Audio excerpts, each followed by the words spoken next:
Hi everyone. మేము బాసర వెళ్ళినప్పుడు ముందుగా గోదావరి నది దగ్గరికి చేరుకున్నాము. ఇక్కడ 2 దీపాలైతే తీసుకున్నాను. ఒకటి 365 ఒత్తులతో ఉన్న దీపము. ఇది గోదావరి నది దగ్గరనే శివలింగం ఉంటుంది. 365 ఒత్తులతో ఉన్న దీపం ఇక్కడ పెట్టాను. ఇంకో దీపము ఇలాగా నదిలో వదలాలి. ఇలా వదిలేసి మనము దర్శనం చేసుకోవాలి. గోదావరి నది దగ్గర ఇక్కడ దర్శనం చేసుకుని అక్షరాభ్యాసానికి సంబంధించిన ఐటమ్స్ అన్ని గోదావరి నది దగ్గరనే దొరుకుతాయి. ఇక్కడ తీసుకొని సరస్వతి దేవి టెంపుల్కి వచ్చి ఇక్కడ పిల్లలకి అక్షరాభ్యాసం చేయించాలి. అక్షరాభ్యాసం చేయించిన తర్వాత పక్కనే గోశాల ఉంటుంది. అక్కడ కూడా దర్శనం చేసుకుని వేదవ్యాసం ముని తపస్సు చేసిన గుహ ఉంటుంది. ఇక్కడ మనం ఈ గుహని దర్శనం చేసుకుని పక్కనే నిత్యాన్నదాన సత్రం కూడా ఉంటుంది. ఇక్కడ భోజనం చేసుకొని నెక్స్ట్ మ్యూజికల్ స్టోన్ దగ్గరికి వచ్చాము.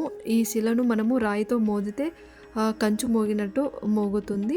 ఆ తర్వాత వేద పాఠశాలకు వచ్చాము. ఇక్కడ పిల్లల నాలుక మీద బీజాక్షరాలు రాపిస్తే అన్ని అక్షరాలు స్పష్టంగా పలికి విద్యలో బాగా రాణిస్తారంట. ఫుల్ డీటెయిల్స్ కావాలంటే నా ఛానల్కి వెళ్ళి లాంగ్ వీడియో చూడండి, చాలా బాగా అర్థమవుతుంది. ముందుగా వీడియోను లైక్ చేసి సబ్స్క్రైబ్ చేసుకోండి.